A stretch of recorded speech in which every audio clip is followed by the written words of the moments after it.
Hollywood has never been about talent alone. Behind the dazzling lights, many stars had to hide physical flaws, details that, if exposed, could instantly destroy their careers. Some controlled camera angles to an extreme, hiding a crooked face or misaligned eyes. Others lived behind layers of heavy makeup to conceal deformed hands, unusually large feet, or uneven body proportions. Some were forced to wear specially tailored costumes, stand in precise lighting, and adjust every gesture and angle not to look beautiful, but to hide the bizarre imperfections that Hollywood would never forgive. At least 15 Hollywood stars spent their entire lives trapped in this obsession, silently concealing flaws the world would never know. What were these hidden imperfections? Who paid the price to maintain a perfect image? And is the glamour adored by the public truly worth the dark secrets buried behind the screen?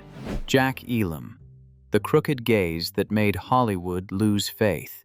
From the moment he arrived in Hollywood, Jack Elam carried something no acting school could teach him: to conceal a permanently misaligned left eye, damaged in a childhood accident, always drifting slightly off target, as if tracking a different threat somewhere else in the room. On set, quiet whispers began to circulate. Don't stand directly in front of Elam before the camera rolls. Don't let him look straight at you while the director is still adjusting the lights. Because in those moments, it didn't feel like acting. It felt like being examined. No one ever wrote this down, but his co-stars learned to angle their bodies away. Cinematographers avoided tight frontal close-ups, and assistant directors subtly blocked Elam so that his gaze never met the audience head-on for too long. Elam tried to audition for heroic roles, but after a few camera tests, he was dismissed without explanation. One director muttered backstage that Elam's face made audiences uneasy, and in Hollywood, unease is never cast as virtue. That eye, once considered a misfortune, became his only means of survival. Whenever Elam appeared, the score darkened. Other characters grew wary, and audiences instinctively held their breath. The script didn't need to explain who he was. His gaze did the work. A rumor took hold: if Jack Elam appeared early in a Western, there would be betrayal, gunfire, and death. Producers exploited this, mercilessly casting him in more than 200 near-identical roles: hitmen, henchmen, men who could never be trusted and would never be redeemed. Off-camera, Elam was warm and affable. But once the lens turned on, that off-kilter eye transformed him into a living warning sign. Hollywood kept only that version of him and discarded the rest. By the end of his career, Elam had become a face everyone recognized, but few truly embraced a man. Audiences remembered clearly, but didn't want to look at for too long. His gaze always suggested that the story would end worse than expected. And in Hollywood, sometimes a single bodily detail like that is enough to decide the fate of an entire life. And if Jack Elam was imprisoned in villainy by a gaze that never aligned, the next man faced something even more brutal: Montgomery Clift, who lost his perfect face in a single night, and with it the last time Hollywood ever looked at him the same way. Montgomery Clift, the night Hollywood dropped a perfect face. In the early 1950s, Montgomery Clift was filmed as Hollywood's oath to beauty itself. A Place in the Sun pushed the camera in mercilessly, bathing him in soft light until his skin seemed to glow. From Here to Eternity turned his restrained, melancholy smile into something that could silence an entire theater. Among cinematographers, a quiet saying spread: all Monty has to do is look, and the audience will believe. Believe in love. Believe in fragility. Believe in him. Then came the night of May 12, 1956. Leaving a party at Elizabeth Taylor's home, Clift's Cadillac skidded down Benedict Canyon and slammed into a telephone pole. Industry whispers moved faster than the press. Clift's face was shattered, jaw broken, teeth smashed, tongue fallen back into his throat. Taylor forced her hand into his mouth to pull it forward, a horrifying detail Hollywood would never allow in print. The next morning, headlines read, "Survives Crash." Inside editing rooms, the verdict was different. That face is finished. When Clift returned to set, Raintree County had to be rescheduled. Camera angles were distorted to hide the shifted jaw. Rumors spread quietly on set. Monty couldn't bring himself to face the lens. Every close-up made his hands tremble. Directors murmured to cinematographers that the lighting had to support his face, a polite euphemism for concealment. Romantic leads began to disappear. Hollywood didn't say fired.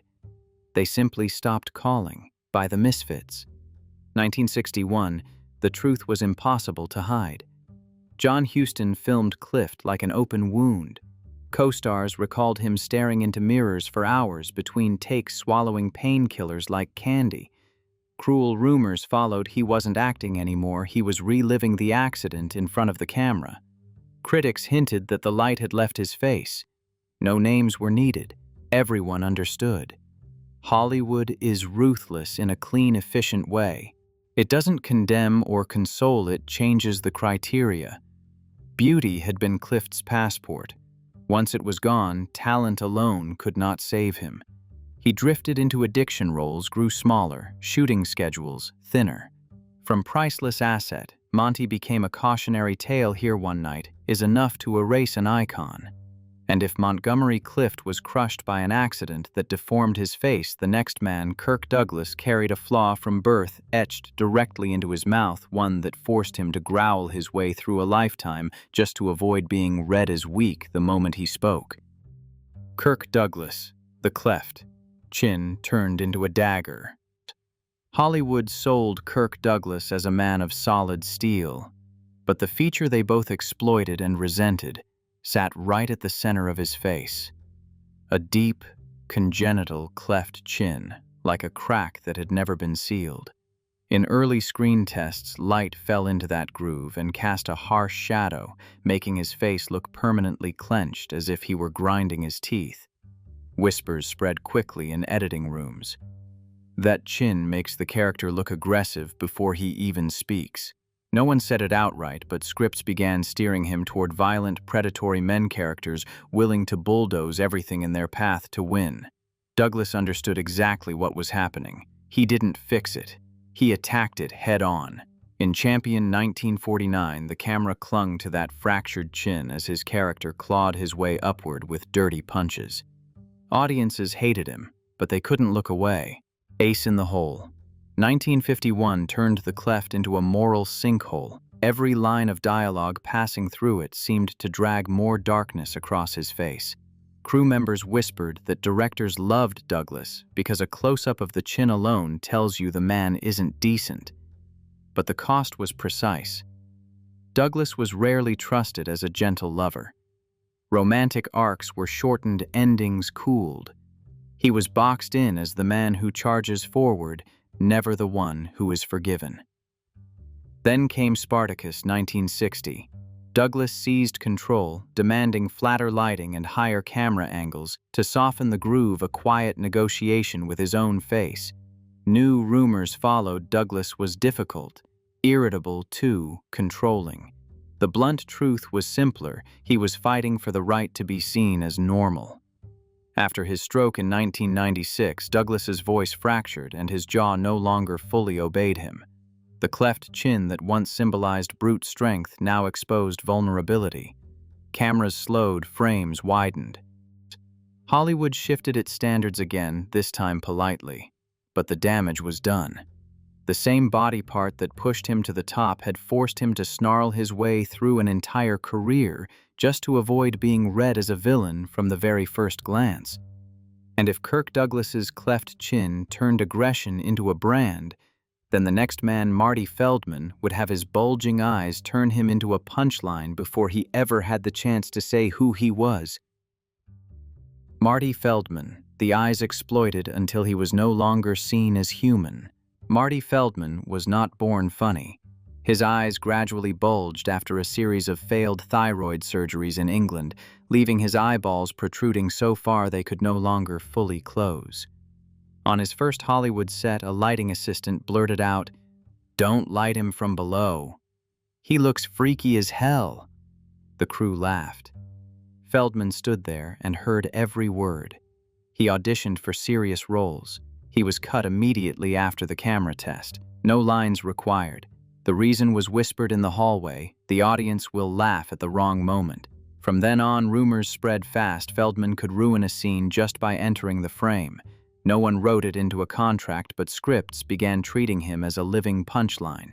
Then came Young Frankenstein, 1974. Mel Brooks confronted the ugly truth Hollywood preferred to avoid: if you can't stop the laughter, control it. Feldman was cast as Igor. In his first scene, the camera pushed in tight on those bulging, asymmetrical, unblinking eyes, and the audience burst out laughing before he said a word. Crew members later claimed Brooks told him, "They laugh at your eyes first. The dialogue is secondary." Feldman understood exactly how he was being used, and he agreed. This was his last chance. Success came fast but warped. Feldman became globally famous while the person behind the face disappeared. On talk shows, hosts endlessly joked about his eyes.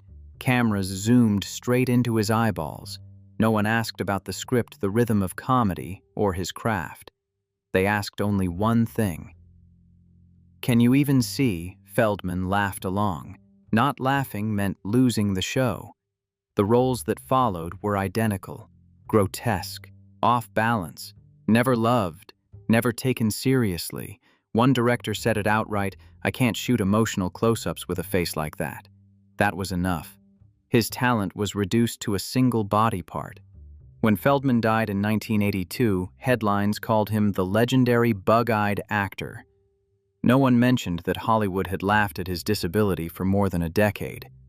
And if Marty Feldman was forced into comedy by his eyes, then the next man, Forrest Whitaker, would be condemned by a drooping eyelid, misread as weakness, even in silence.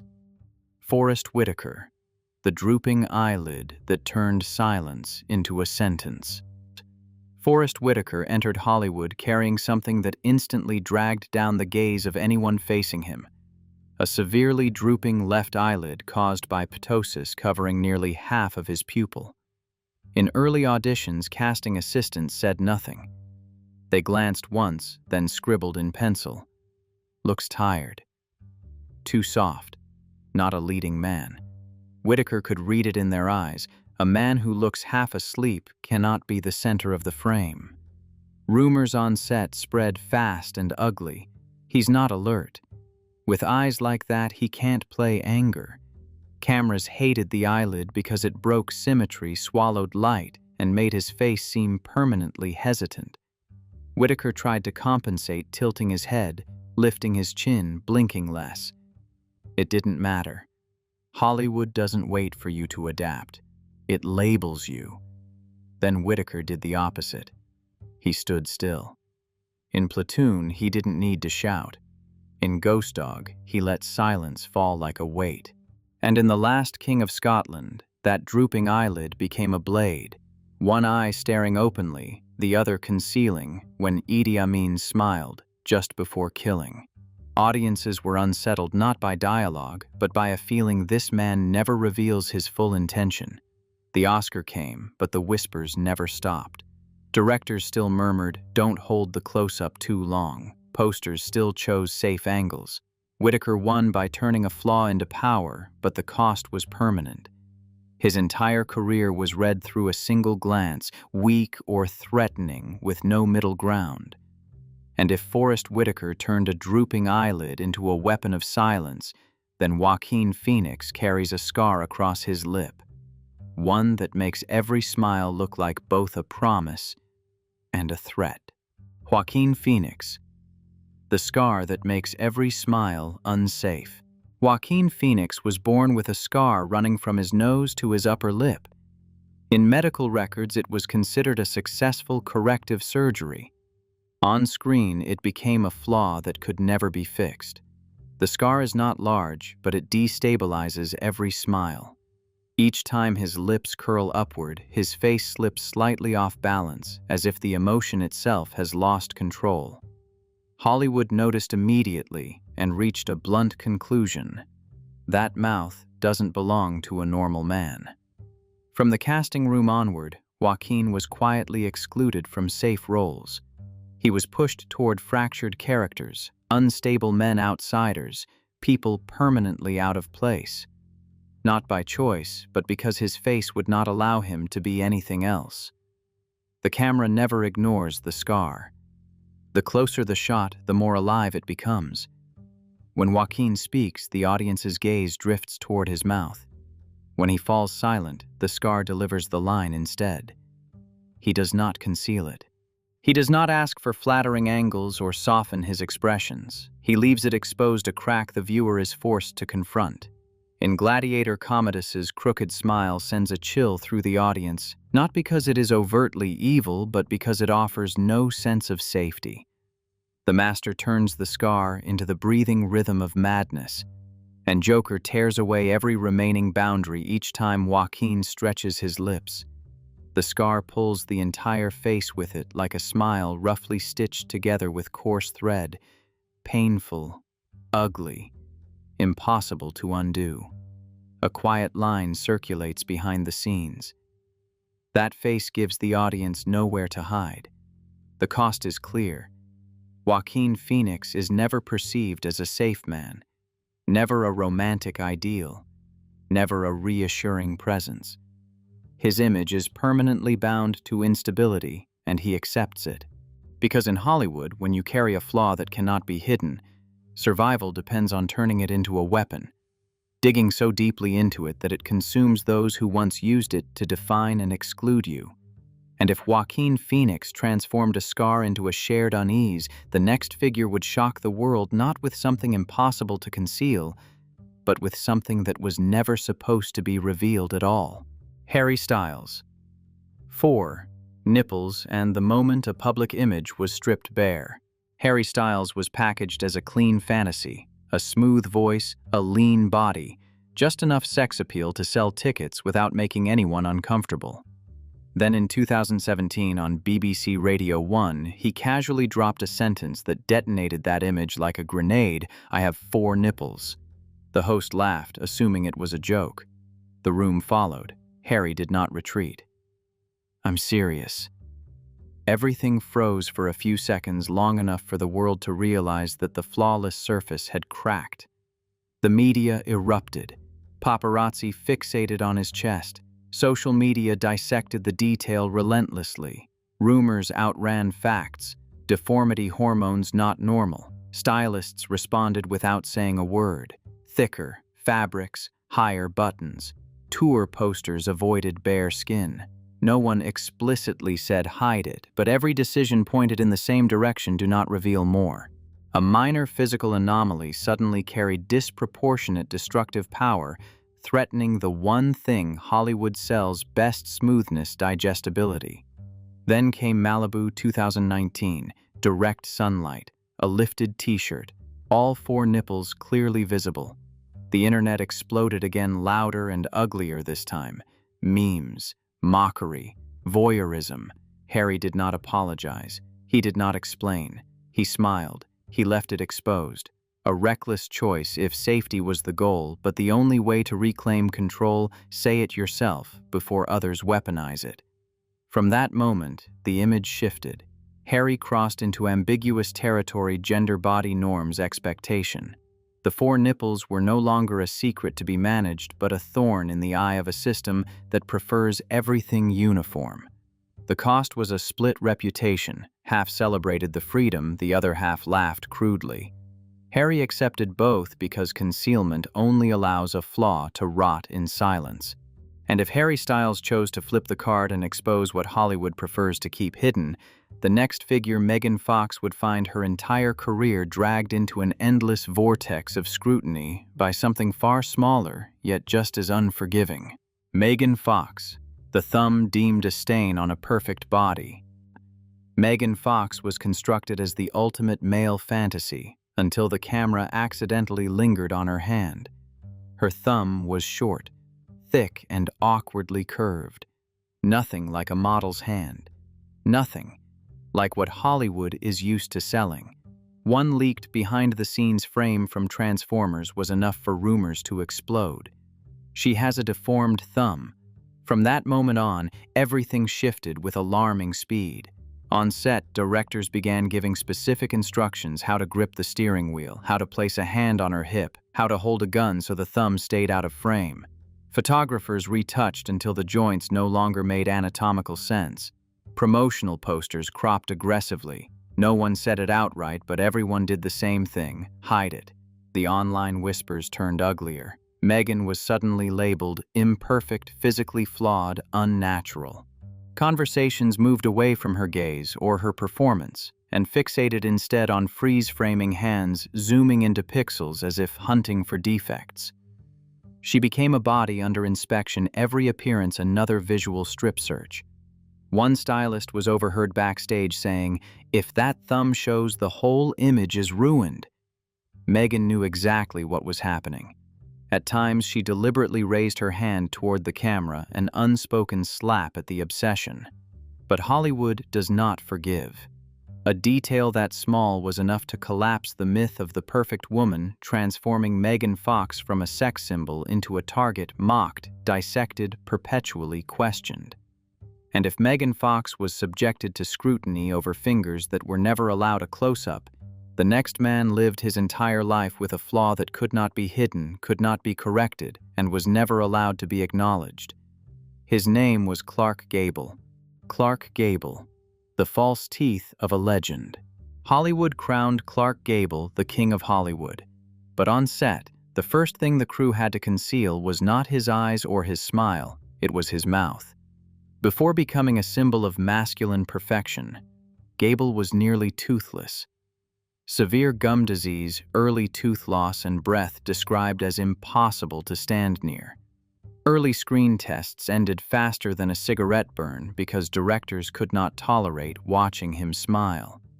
MGM's solution was not treatment, but deception. Dentures were fitted tightly.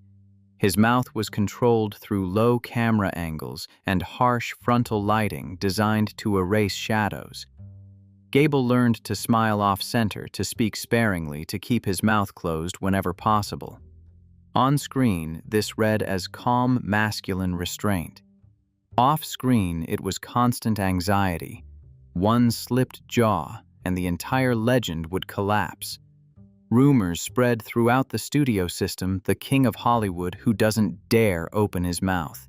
It was whispered that Gable hated close-ups, feared prolonged kissing scenes, and left the set immediately after cut was called so he could remove what was never allowed to be seen.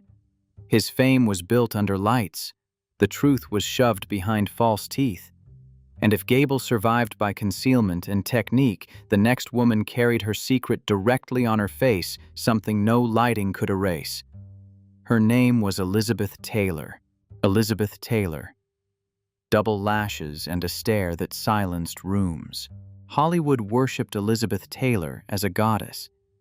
But what made people physically uneasy was not the violet in her eyes. It was her eyelashes. Not one row.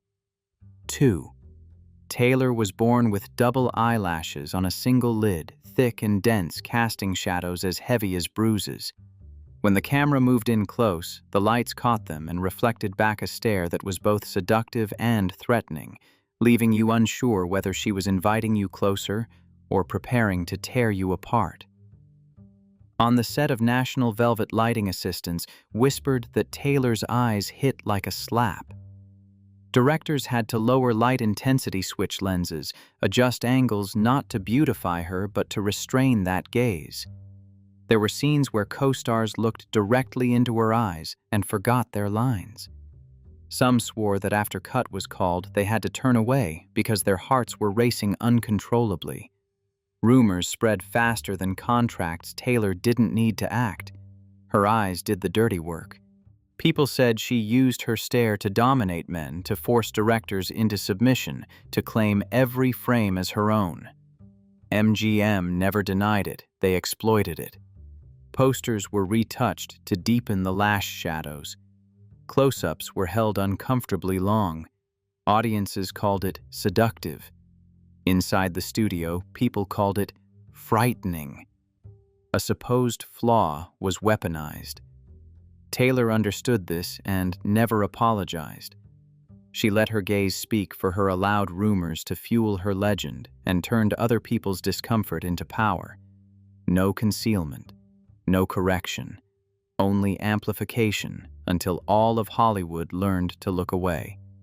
And if Taylor attacked with excess eyelashes, the next man hid something far more unclean buried deep in his mouth, mixed with cigarette smoke and liquor. His name was Humphrey Bogart. Humphrey Bogart, the crooked mouth and a voice that was never correct. Humphrey Bogart was packaged as the Hollywood standard of masculinity. Fedora trench coat, a half-burned cigarette hanging from his lips. But it was those lips that gave the studios constant trouble. His mouth was crooked, his jaw stiff, his voice dragged, raspy, uneven, never cleanly articulated. This was not style, it was a defect. Before becoming a legend, Bogart suffered a serious mouth injury during an accident while serving in the U.S. Navy. His jaw was damaged, the muscles around his mouth permanently tightened. When he spoke quickly, he swallowed syllables. When angry, his mouth jerked to one side. The camera caught everything, and Hollywood despised anything it could not control. On the set of Casablanca, there was a scene where Bogart had to deliver a long stretch of dialogue. It was shot over and over because he clipped words, bit into consonants, and released smoke mixed with speech as if spitting the world back out. The director could not fix the mouth, so he fixed the script shorter. Lines, broken rhythms. That is how the Bogart voice was born, what audiences called masculine and industry insiders bluntly called necessary compromise. Rumors spread through Hollywood bars Bogart was hard to understand when drunk, his mouth pulling sharply to one side, his face tightening as if ready for a fight. Some said he smoked constantly to hide the rigid jaw. Others claimed he never laughed loudly, afraid of exposing bad teeth and a twisted mouth. The studios did not deny it. Instead, they boxed him into roles as bitter, weary, taciturn men, turning the flaw into attitude. Bogart did not correct it. He did not apologize. He let the crooked mouth tell his story, allowed the gravelly voice to become an icon. But it was a victory under constraint. Had his mouth been perfect, Hollywood might never have needed to turn him into such a lonely figure. And Hollywood would repeat the same trick again. Years later, another man would learn to turn physical imperfection into a weapon, clenching his jaw, swallowing words, swallowing pain into his body. His name was Tom Hardy. Tom Hardy, the scar that was never allowed to be seen clearly. Hollywood sells Tom Hardy as a testosterone engine, a square jaw, predatory eyes, a voice thick as asphalt. But the part audiences are trained to admire is the very thing Hardy learned to hide before he was even old enough to understand why. A scar cuts across his upper lip, the remnant of a congenital cleft lip repair sitting squarely at the center of his face.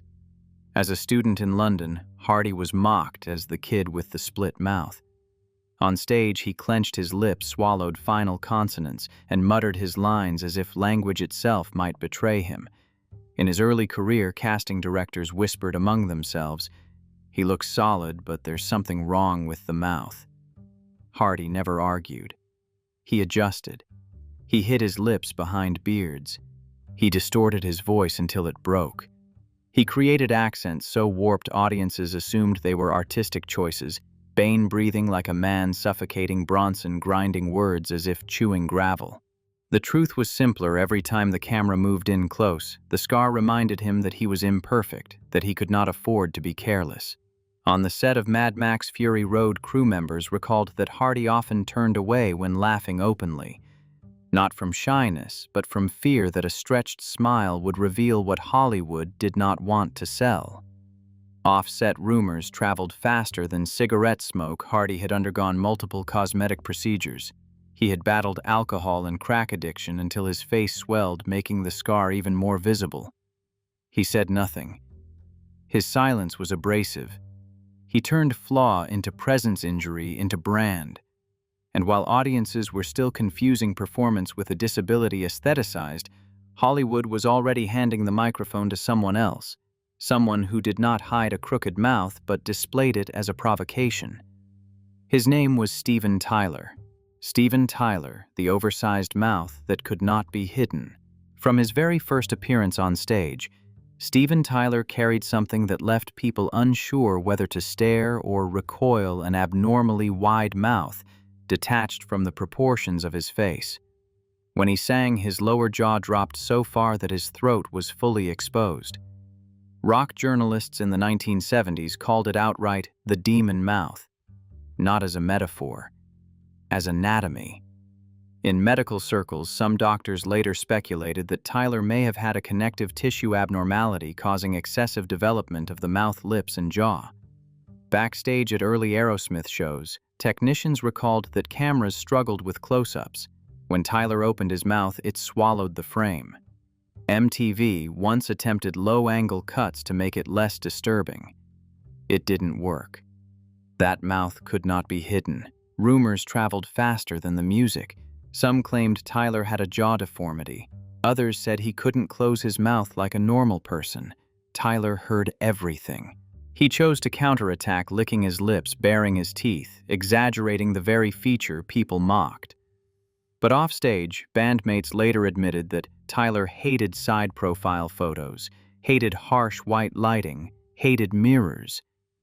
Then drugs made everything worse. Teeth cracked. The jaw shifted. A mouth that was already too large became a focal point of ridicule. For a time, Tyler performed with dentures. Rumors exploded. Steven Tyler has lost control of his own face, yet he kept stepping onto the stage. Because for Tyler, if he did not open his mouth, he did not exist. Hollywood labeled it rock style. The truth was harsher. A deformity that could not be concealed had to be turned into a brand, or it would crush him. And while that oversized mouth became a global symbol, the fashion world would soon be stunned by another body, one so flawless, it was missing something considered fundamentally human. Karolina Kurkova. Karolina Kurkova. The woman without a belly button. The moment detonated in 2008 at the Victoria's Secret fashion show in Miami. The lights hit Karolina Kurkova's stomach head-on, and the audience froze. No navel, no shadow, no fold, just a smooth, flat expanse of skin, cold and mannequin-like. Minutes later, fashion forums exploded. Is she even real, or is she a laboratory product? Victoria's Secret rushed to contain the damage, claiming it was lighting and wardrobe. Backstage photos quickly destroyed that defense. No filters, no retouching. Kurkova's belly button was nearly non-existent. Medical voices weighed in, most likely a childhood surgical complication, possibly the result of an improperly treated umbilical hernia. The public didn't care about causes. All they saw was a body missing what they considered a fundamental human marker. Rumors spread fast and ugly. Some claimed Kurkova had undergone surgery to make her stomach more perfect than normal. Others whispered that she wasn't born like ordinary people. Tabloids ran headlines, "The model without a belly button." From a sex symbol, she was reduced to an anatomical exhibit. Kurkova stayed silent. She chose corsets, high-waisted cuts, angled shots. Concealment. Always concealment. But fashion is an unforgiving industry. Every time Kurkova's midriff appeared, social media exhumed the issue again. People zoomed, scrutinized, dissected millimeters of skin. That absent navel became a crack in the image of perfection. She kept walking. She kept earning. But from that point on, Karolina Kurkova was no longer seen as a woman, she was seen as a question with no acceptable answer. And while one body was scrutinized for lacking a part, the next unsettled Hollywood for having two that were identical yet never the same color. Kate Bosworth. Kate Bosworth. The eyes that shattered the leading lady illusion. Kate Bosworth has heterochromia, two eyes of completely different colors. One blue, one brown. It sounds harmless, but in Hollywood, where a leading actress is expected to function as a mirror the audience can project themselves onto, those eyes are a fatal deviation. When she looks directly into the lens, the gaze does not unify. It splits. The viewer does not feel the character. They register a body that doesn't fully align. As early as Blue Crush, the crew began avoiding tight facial close-ups. During camera tests, white lighting made the color difference so pronounced that the cinematographer openly called it distracting. Casting room whispers spread quickly. Bosworth couldn't hold emotion in close-up. Not because she lacked talent, but because her eyes would not allow the audience to forget themselves. With Superman Returns, the issue surfaced openly. Lois Lane required a face that audiences could believe belonged to an ordinary woman standing among gods. Yet, in scene after scene, viewers were pulled out of the film by a single intrusive thought: what's wrong with her eyes? Industry rumors claimed Warner Brothers briefly discussed digitally matching her eye color throughout the film, then abandoned the idea too expensive, too artificial. They chose silence instead. Silence did not stop the murmurs. After that, major leading roles quietly disappeared. Bosworth drifted toward supporting parts independent film's fashion work. No scandal, no collapse, just a door closing because of a detail that could not be fixed. Hollywood never says no outright. They simply stop calling. Kate Bosworth's difference did not make her unattractive.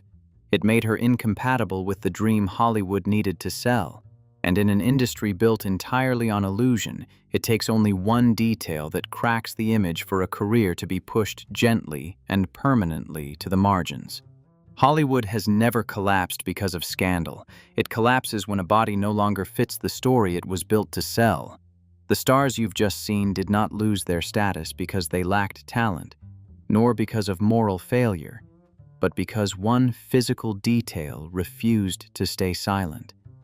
Mismatched eyes, a face warped by an accident, a missing navel, an oversized mouth, or a defect that could not be corrected. The spotlight that once glorified them now exposes every fracture, deciding who remains an icon and who becomes a display object. Hollywood calls this uniqueness. The truth is simpler: they hide it until it can no longer be hidden. Behind the glamour are bodies that are controlled, modified, and traded until they distort. Audiences see only the light. Behind it live fear, unverified rumors, and secrets stars are forced to carry for a lifetime. Like and follow to uncover the dark truths Hollywood never wants you to see.